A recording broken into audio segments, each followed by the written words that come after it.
Hi there, Coach Sage of VO2 Max Productions here with another training talk. Today we're going to talk about breaking up your weekly mileage, your training schedule, weekly mileage with the frequency of runs, number of runs, running days per week, kind of versus what your weekly mileage goals, and kind of the context of training for a distance race, whether it's a 10K or half marathon or even ultra marathon. So thanks for submitting this comment by Luther. Feel free to comment and vote for future training talk topics below this video, but we'll dive right in. And basically, the person that asked the question, I think they were running about 18 miles a week, 4 times a week, and then they noticed on my Strava that I run twice a day, pretty much every day.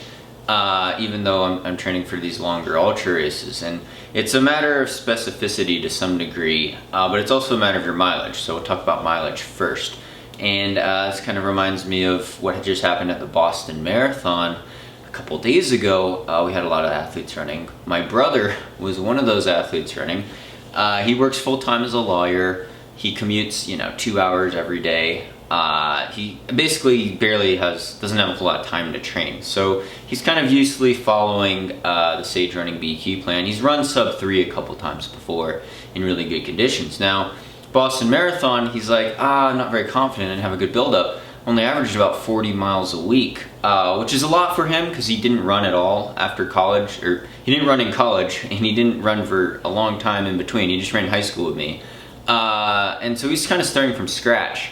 And 40 miles a week may or may not be a lot for you, depending on your time that you have for training, your level of experience. But it was a lot for him because he's working full time as a lawyer. He's got this long commute. He's running on his treadmill after dinner at 8 p.m. every night, basically. He's doing a lot of workouts on a treadmill, and we knew it wasn't ideal. And so at Boston, really tough day, pretty warm conditions, headwind. A lot of people ran slower than they expected. We were going for hopefully a sub 255. He ended up running 309. Still a good performance, but he was falling apart. But part of it's because of the mileage. He didn't run. Most people can't run those kinds of times unless you're very talented. You can't scoot by in a marathon without having consistently high mileage generally. And high is a relative term because for me, to run under 220, it's going to take over 100 miles a week average for a number of weeks. Whereas maybe a guy that's more talented than me, maybe from Ethiopia or Kenya, he might be able to run a 215 off of 80 miles a week. But I guarantee you most of the world-class marathon runners are running 120, 130 miles a week usually. I don't know a single guy in the US Olympic trials who qualified for the Olympic trials that didn't run over 100 miles a week. There's probably a couple real talented guys that have, but generally the higher the mileage, the better, as long as you don't get hurt. Now for most of you, I know you've got all sorts of time constraints, or if you're just starting off and you don't want to get hurt, you have family obligations, work obligations, you're probably more in the 20 to 30, maybe 40 mile a week type of range. You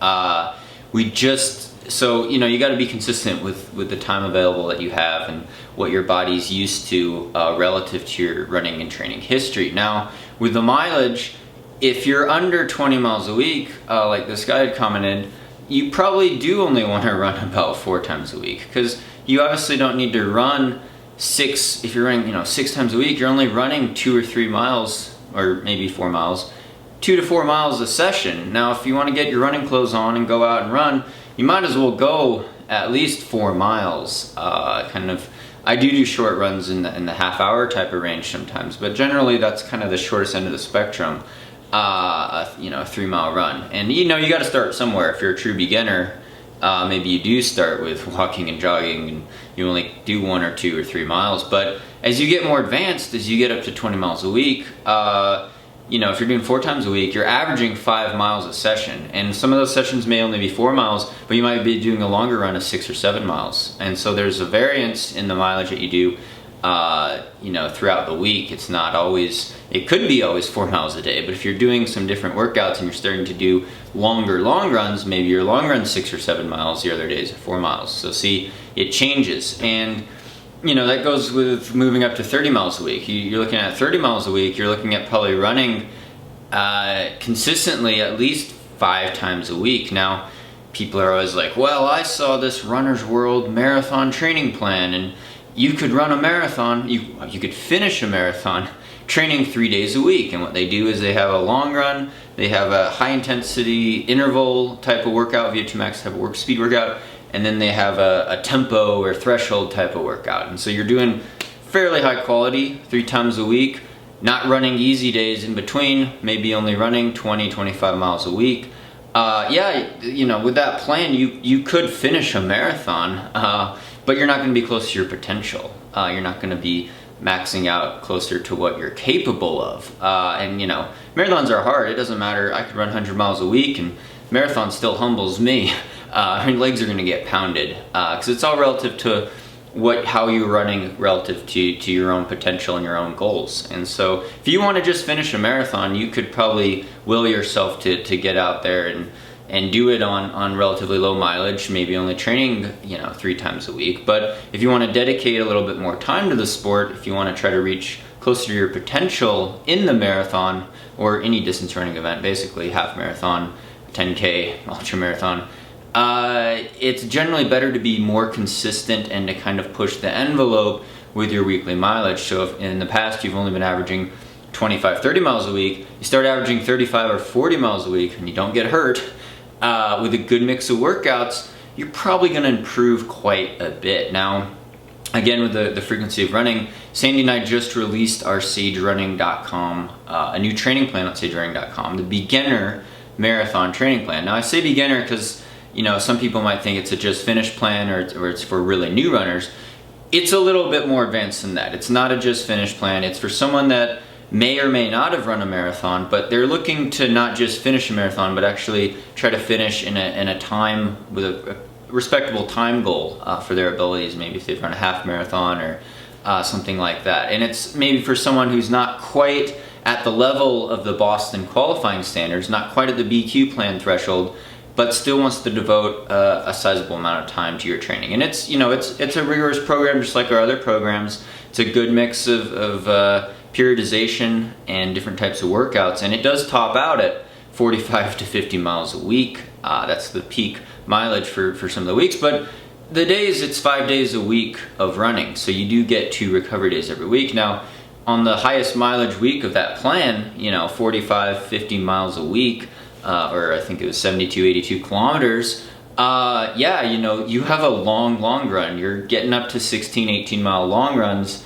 And so there's that one big day where you have a long run, and then other workouts where maybe after a warm up and cool down, you know, you're topping 10, 12 miles in some sessions, whereas on other easier recovery days, you're only running 5 or 6 miles. So, you know, it's like how I structure my training on Strava as well. Yesterday I did a 20-mile long run. Today, you know, I'm trying to run 120 miles this week, so you have to average 17 miles a day. So I am running twice a day. But, you know, if it was someone, if you read like Running with the Buffaloes, with the Colorado, University of Colorado cross country team, they talk about running 100 miles a week in singles. Singles meaning you're only running once a day. So it means every day you go out 7 days a week, you have to average, you know, 14.3 miles a day or whatever it is. And, you know, maybe you have a 20-mile long run day, one day session, and then maybe on other days you're only running 12 miles. It averages out to 14 miles a day, all in singles.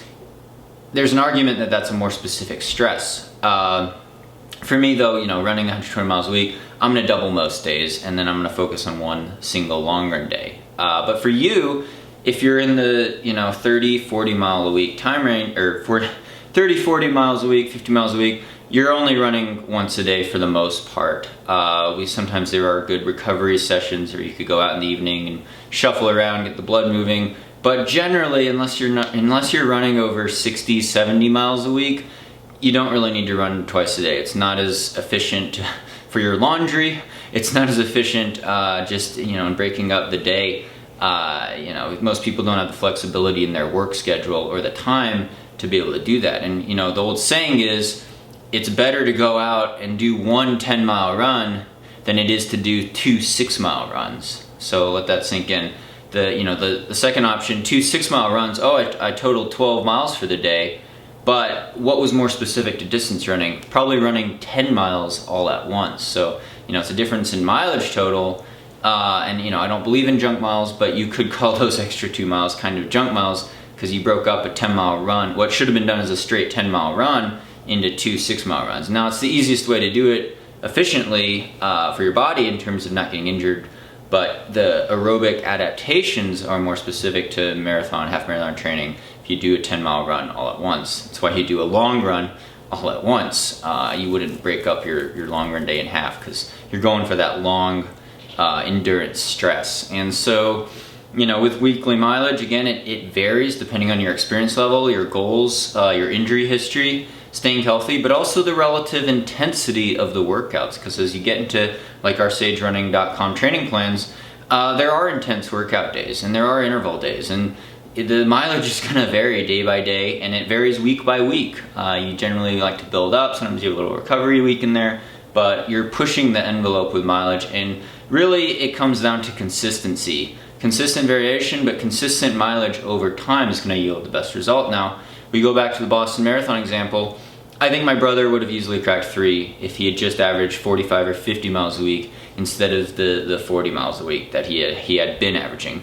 I also think it was probably better if he had actually, my mistake as a coach, I probably should have trained him more, said, hey, you have to get out on pavement and get used to the pounding of downhill on pavement for Boston, because running on your cushy treadmill at 8 p.m. at night isn't quite as specific to that. And you know, he admits, you know, it was a tough headwind. It was warm at Boston. He's not a great hot weather runner, I don't think. No offense to him, but I mean, he still ran a very respectable time given the conditions for the day. But it was just one example of, oh man, you know, if he had just averaged consistent higher mileage, I think he would have had the strength to really pull off another sub 3 hour marathon. And you know, on 40 miles a week, that definitely takes a lot of natural ability, but it depends on your history in the sport as well. And so that's kind of my training talk rant on mileage and breaking things up. Again, it is more specific to do single run days. It's more specific to at least get out for 4, 5, 6 miles, even on your easier recovery run days. 2 miles, 3 miles, at least they're kind of on the lower end of the spectrum. And then to have that mix of longer long runs where you're really pushing yourself in terms of time on your feet and covering a pretty long distance. Now, obviously with marathons and ultras, no one runs, you know, a 100-mile long run for a 100-mile race, right?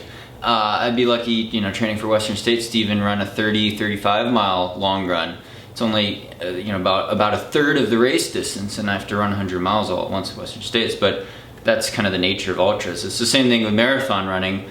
A lot of marathoners, sometimes really advanced ones, will do a 30-mile long run, 28-mile long run, but generally in peak marathon training, I'm only going 22, 23 miles. I won't even go the full 26.2. And for you, like with our Sage Running beginner marathon plan, maybe the long run only tops out at 16 to 18 miles, but it depends on your mileage and it depends on your experience level, and then you have to take in the balance between volume and intensity. But yeah, that's kind of my talk on that. I probably ran it way too long. Feel free to comment below with future training talk topics. Thanks so much for all the Patreon supporters. I couldn't do this without you guys. Thanks so much for all the subscriptions and views on here. Share this on social media if you like it. Check out Sandy and I, our coaching website at sagerunning.com. Like us on Facebook as well. We got a Facebook page. But I hope your spring training is going well, or fall training if you're in the other hemisphere. And stay tuned for more of VO2 Max Productions.